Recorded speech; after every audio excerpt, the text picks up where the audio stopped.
Mohon izin Ibu Rosana membawakan materi untuk pemenuhan UAS semester genap ini di kampus Unsia tentang mata kuliah Estetika Humanisme dengan topik pembahasan yang saya pilih yaitu mengenai self concept. Izin untuk membuka paparan yang sudah saya siapkan, Ibu.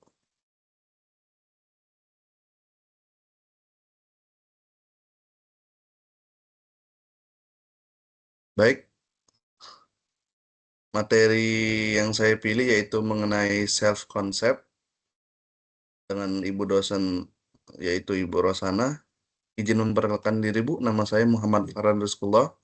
Nomor induk mahasiswa 2401201020282, kelas MJ 202. Yang pertama yaitu definisi dari self concept itu sendiri. Self concept atau konsep diri yaitu merupakan kumpulan keyakinan dan persepsi diri mengenai diri sendiri yang terorganisir. Diri memberikan kerangka berpikir yang menentukan bagaimana kita mengolah informasi tentang diri kita sendiri, termasuk di dalamnya itu motivasi, keadaan emosional, evaluasi diri, kemampuan, dan banyak hal lainnya.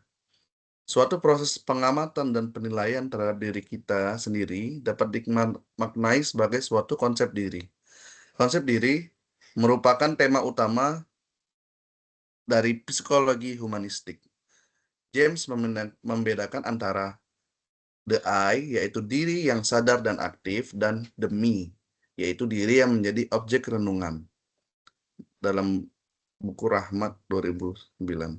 William D. Brooksman mendefinisikan konsep diri sebagai those physical, social, and psychological perception of ourselves that we have derived from experience and our interaction with others. Komponen self-concept.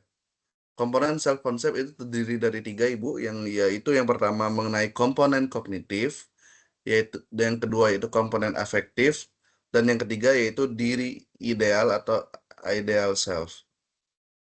Komponen kognitif yaitu dalam psikologi sosial merupakan komponen yang disebut dengan citra diri atau self-image, yang merupakan cara kita melihat diri kita sendiri, termasuk atribut fisik, peran sosial, dan ciri kepribadian. Dalam estetika humanisme, citra diri dapat mempengaruhi pilihan gaya seni, preferensi genre yang diinginkan, bahkan idola, atau bahkan seseorang merepresentasikan diri mereka di hadapan karya seni. Yang kedua yaitu komponen afektif, yang biasa disebut harga diri atau self-esteem, yaitu nilai yang kita tempatkan pada diri kita sendiri. Harga diri yang positif memungkinkan seseorang untuk merasa lebih percaya diri dalam mengekspresikan pendapat estetis, mencoba hal baru dalam seni, atau menerima kritik. Sebaliknya, harga diri yang rendah dapat menghambat eksplorasi estetis terhadap dirinya sendiri. Yang ketiga, komponen self-concept yaitu adalah diri ideal atau ideal self. Ini adalah siapa yang kita inginkan untuk menjadi atau yang kita impi-impikan atau kita cita-citakan diri kita menjadi apa. Diri ideal dapat berfungsi sebagai motivasi dalam perjalanan estetis, mendorong seseorang untuk mengembangkan keterampilan artistik, mencari inspirasi, motivasi, atau berusaha mencapai tingkat apresiasi seni yang lebih tinggi. Ini salah satu bentuk pengembangan diri atau karakter untuk menjadi diri yang ideal atau yang diinginkan. Selanjutnya, dalam self-concept ini terdapat 4 faktor penentu yang menentukan bagaimana diri kita terbentuk. Yaitu yang pertama adalah faktor interaksi sosial. Dalam faktor interaksi sosial ini terbagi atas 3, yaitu orang lain yang penting, kelompok rujukan, dan lingkungan sosial yang lebih luas. Orang lain yang penting atau significant others ini seperti orang di sekeliling kita yang kita cintai, misal keluarga, pasangan, teman, sahabat, guru, dan orang-orang lain di sekitar kita yang kita anggap uh, orang yang penting bagi diri kita. Yang kedua yaitu kelompok rujukan atau reference groups. Ini bisa jadi seperti sebuah referensi, misal idola atau pemain bola yang ia favoritkan bisa jadi bentuk kelompok rujukan ini. Yang ketiga yaitu lingkungan sosial yang lebih luas. Ini faktor lain dalam interaksi sosial yang mencakup yang lebih luas lagi. Selanjutnya itu faktor kedua yang menentukan self concept adalah pengalaman hidup. Pengalaman hidup terdiri atas tiga juga. Yang pertama keberhasilan dan kegagalan, yang kedua peristiwa emosional, dan yang ketiga peran yang dijalankan.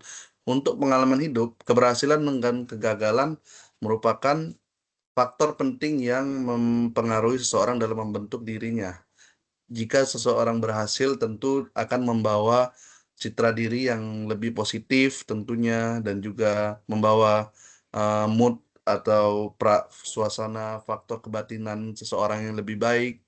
Namun apabila terjadi kegagalan juga dapat memberikan faktor-faktor yang memperburuk keadaan dan membuat suasana hati juga menjadi tidak baik, menjadi lebih sedih. Tapi di balik kegagalan tentu terdapat faktor yang dapat membuat diri menjadi lebih baik, yaitu jika gagal, orang akan berusaha untuk menjadi lebih baik hingga ia berhasil. Selanjutnya yaitu peristiwa emosional. Peristiwa emosional ini dapat dikatakan seperti suatu kejadian yang terjadi dalam dirinya, yang pernah terjadi dan bersifat emosional atau bersifat uh, dalam, atau sangat kejadian yang begitu penting yang mempengaruhi psikologis dan emosional seseorang. Misal, di masa kecilnya apakah dia pernah mendapatkan bullying, atau juga dia mendapat kekerasan secara fisik atau verbal, atau juga yang zaman sekarang banyak kekerasan seksual, itu sangat mempengaruhi karakter seseorang. Selanjutnya yaitu peran yang dijalankan. Peran yang dijalankan ini seperti profesi dia, apakah dia seorang pegawai misalnya, atau dia seorang public figure atau influencer, atau juga dia sebagai tokoh publik, itu sangat mempengaruhi karakter dia dalam berinteraksi dalam kehidupan sehari-hari. Selanjutnya yaitu faktor penentu yang ketiga yaitu citra diri dan persepsi internal. Yang pertama adalah penampilan fisik. Tentu penampilan fisik sangat mempengaruhi pembentukan self concept ini. Dimana jika dia melihat dirinya sesuai dengan keinginannya atau memiliki penampilan fisik yang baik, tentu akan membuat dirinya lebih percaya diri dan juga lebih merasa apa ya, membuat dia merasa positif dalam menghargai dirinya. Namun jika dia memiliki kecenderungan untuk melihat fisiknya terdapat kekurangan, tentu akan membuat dirinya sedikit kurang percaya diri dan juga sedikit minder mungkin. Selanjutnya yaitu kemampuan dan keterampilan. Ini juga hal penting di mana kemampuan dan keterampilan menjadi faktor yang membentuk pribadi seseorang, di mana jika dia memiliki kemampuan dan keterampilan tertentu dan dia mendalami satu bidang tertentu ini, dan dia menjadi mahir atau berpengalaman dalam bidang ini, tentu akan membuat dia sangat memiliki kemampuan dan keterampilan yang tinggi dalam bidang tersebut, dan membuat dia lebih percaya diri tentunya, juga dapat menguasai keterampilan dan kemampuan tersebut. Namun jika seseorang tidak memiliki kemampuan atau keterampilan yang cukup dalam suatu bidang, tentu dia akan merasa tidak percaya diri dan juga akan kurang eh, mendalami bidang tersebut. Selanjutnya yaitu perasaan dan emosi internal. Itu adalah suasana kebatinan seseorang di mana ya kita manusia biasa ada saatnya bahagia, ada saatnya sedih, ya tergantung eh, internal atau kejadian yang terjadi dalam dirinya. Dan yang terakhir yaitu faktor yang sangat sangat mempengaruhi diri, yaitu teknologi dan media sosial, di mana kita tahu di zaman yang sudah sangat berkembang dan modern ini, di mana kecepatan teknologi dan juga peran media sosial yang sangat mempengaruhi kehidupan manusia saat ini, di mana membuat manusia tentunya merasa diri dia berkaca dari media sosial dan juga teknologi, di mana kalau melihat media sosial, kadang kan kita melihat itu bukan suatu yang orisinal atau suatu yang asli, kadang juga kan itu hanya dibuat-buat. Namun karena faktor ini sangat berpengaruh dan banyak membuat orang-orang kadang merasa dirinya tidak percaya diri atau juga merasa dirinya berkekurangan karena terlalu dipengaruhi oleh teknologi dan media sosial ini. Tentunya jika kita mampu menyikapi kecepatan teknologi dan media sosial ini, tentu akan menjadi faktor hal yang positif dan bisa juga membawa uh, kita menjadi pribadi yang lebih baik dan bonusnya bisa mendapat tambahan rupiah. Namun teknologi dan media sosial ini juga dapat menjadi faktor yang membuat ke arah negatif jika tidak disikapi dengan bijak dan istilahnya ditelan mentah-mentah tanpa filter diri yang lebih baik. Selanjutnya, berikut adalah tahapan dalam pembentukan konsep diri. Ada 3 tahapan, yaitu yang pertama tahap usia dini, yaitu di mana ini merupakan tahap imitasi dan identifikasi. Kita tahu saat anak di usia dini 1 sampai 7 tahun merupakan masa-masa penting dalam perkembangan otak dan juga kemampuan dia dalam membentuk konsep dirinya. Di mana kita tahu pada anak yang masih kecil ya ada tahap imitasi, di mana uh, mereka cenderung mengikuti kebiasaan atau perilaku yang orang dewasa atau orang tuanya lakukan. Hal ini tentu sangat mempengaruhi pembentukan karakter anak itu sendiri, yang sehingga sangat sangat menjadi perhatian bagi orang tua untuk harus menjaga berkelakuan baik dan juga mengurangi perbuatan-perbuatan negatif di depan anak-anaknya, karena pada masa usia dini itu merupakan tahap imitasi atau tahap pencontohan bagi pembentukan karakter anak-anak. Lalu ada identifikasi, di mana di masa-masa usia dini ini anak-anak itu sangat mulai mengenal hal baru atau benda baru, di mana tahap identifikasi ini juga membuat dia mulai menemukan hal-hal baru yang membuat dirinya itu sangat berpengaruh terhadap pembentukan konsep dirinya. Sehingga peran orang tua pada usia dini ini sangat penting untuk mengarahkan anak-anaknya untuk melakukan identifikasi hal-hal yang positif dan memberikan rambu-rambu atau batasan-batasan terhadap hal-hal yang negatif.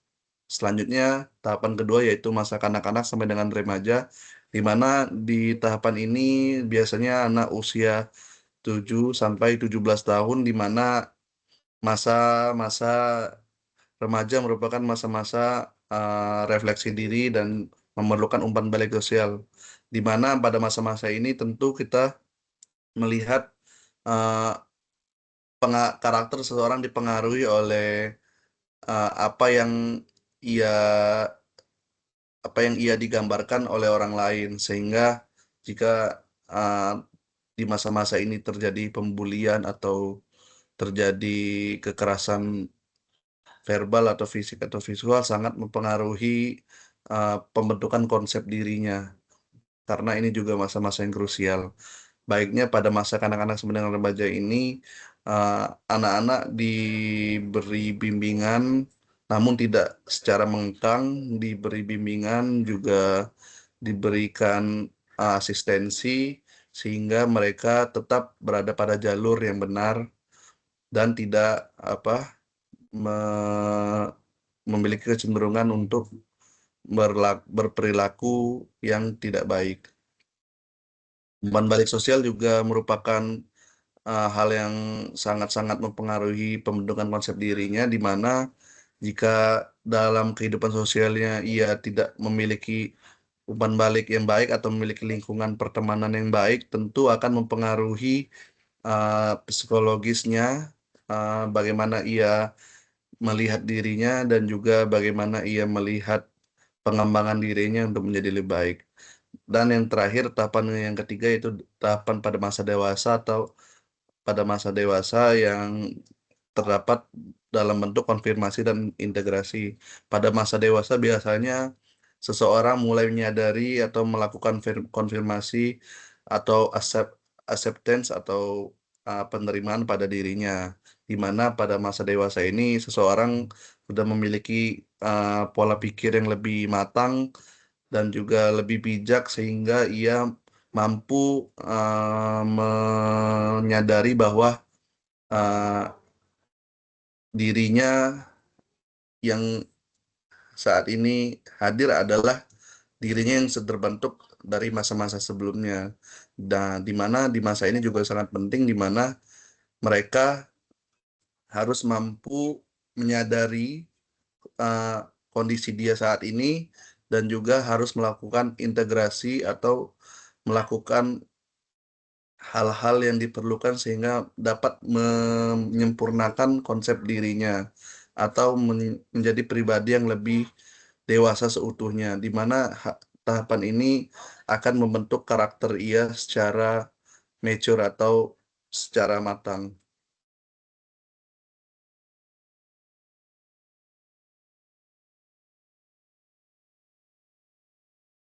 Manfaat maaf. Selanjutnya yaitu konsep Johari Window. Nah, ini adalah konsep di mana atau model psikologis yang digunakan untuk meningkatkan pemahaman diri dan komunikasi antarpersonal. Model ini diciptakan oleh dua psikolog Amerika, yaitu Joseph Luft dan Harry Ingham pada tahun 1955. Kenapa nama konsep ini dinamakan nama Johari? Yaitu merupakan gabungan dari nama depan mereka, yaitu Joseph dan Harrington. Konsep ini sangat penting karena membantu untuk seseorang agar mampu membaca dirinya dan bagaimana memiliki strategi untuk pengembangan dirinya. Jadi dalam Johari Window ini terdapat 4 area atau 4 titik. Yang pertama adalah open area, yang kedua blind spot, yang ketiga hidden area, atau yang keempat unknown area. Jadi dalam pengembangan diri ini kita dapat memetakan diri kita itu menjadi 4 bagian. Yang pertama atau 4 bentuk jendela. Yang pertama yaitu open area, di mana open area ini merupakan area yang mencakup informasi tentang diri yang diketahui oleh kita sendiri dan juga diketahui orang lain. Di mana ini adalah aspek-aspek kepribadian, perilaku, sikap, pengetahuan, dan keterampilan kita yang terbuka dan jelas bagi semua orang. Ini seperti kebiasaan kita sehari-hari atau bagaimana kita berperilaku yang dapat kita ketahui dan orang lain yang di sekitar kita juga ketahui. Yang pertama adalah open area. Yang kedua ada area yang kedua yaitu namanya blind spot, di mana ini merupakan area yang berisi informasi tentang diri kita yang diketahui orang lain tetapi tidak kita ketahui, di mana ini biasanya berupa kebiasaan yang tidak kita sadari, tapi orang di sekitar kita mengetahui, ya, yaitu mannerism atau sifat-sifat yang kita tampilkan tanpa sengaja, atau bahkan kekuatan atau kelemahan yang orang lain lihat tapi kita tidak menyadarinya. Di mana blind spot ini merupakan area penting yang harus dikomunikasikan dengan orang sekitar kita. Blind spot ini juga menjadi titik di mana kita tidak menyadari hal itu, namun orang melihat potensi atau kemampuan yang ada dalam diri kita. Jadi dengan komunikasi dan mengetahui titik blind spot kita akan membuat kita dapat mengarahkan kemampuan atau potensi kita menjadi lebih optimal dan lebih maksimal. Selanjutnya yaitu ada hidden area, yang mana area ini berisi informasi tentang diri kita yang diketahui oleh kita, namun tidak orang ketahui. Ini biasanya ranah private atau ranah pribadi, yang biasanya berisi berupa perasaan pribadi, rahasia, pengalaman masa lalu yang tidak ingin kita bagikan, ketakutan, motivasi diri, cita-cita atau mimpi yang Anda tidak ingin orang ketahui. Di mana hidden area ini juga menjadi hal yang penting karena keputusan untuk tidak diketahui orang lain berada pada diri kita. Ini menjadi ranah ke yang dapat kita kuasai dan kita kendalikan. Sehingga benar tidak semua yang diri kita diketahui orang lain menjadi sehingga hidden area ini cukup diketahui oleh diri kita.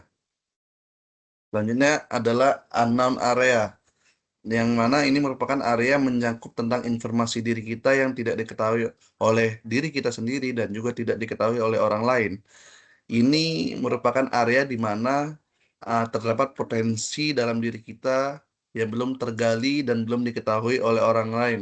Bisa juga ini juga adalah bakat tersembunyi ataupun trauma masa lalu, hal yang terjadi di masa lalu namun kita juga lupa, namun sangat mempengaruhi karakter dan psikologi kita di masa dewasa. Lalu juga adalah perasaan dan reaksi yang belum terungkap juga bisa termasuk dalam unknown area ini. Jadi dengan kita memetakan konsep diri kita dalam bentuk Johari Window ini, kita rincikan lagi hal-hal yang menjadi karakter ataupun sifat dalam diri kita, sehingga apabila kita sudah mengetahui pemetaan ini, kita dapat mengetahui potensi kita di mana, kelebihan kita di mana, sehingga kita dapat lebih berfokus pada hal-hal tersebut dalam pengembangan potensi diri kita menjadi lebih baik. Itu adalah kelebihan dari konsep pengembangan diri dalam bentuk Johari Window ini. Baiklah Ibu, itu aja sekian paparan dari saya. Apabila ada salah kata saya mohon maaf, pada Allah saya mohon ampun. Wabillahi taufiq wal hidayah. Wassalamualaikum warahmatullahi wabarakatuh.